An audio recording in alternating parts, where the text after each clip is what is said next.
morning all. I hope all are doing well. It's day. I want to talk about some easy English sentences for Republic Day.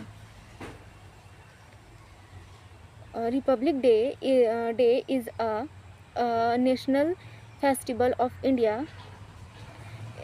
India became a republic on 16 January 2050. The India Constitution give us rights and duties. People celebrate Republic Day with joy and pride.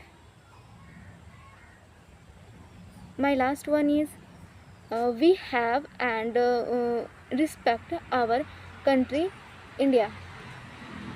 Thank you for watching my video. Don't forget like, share and subscribe.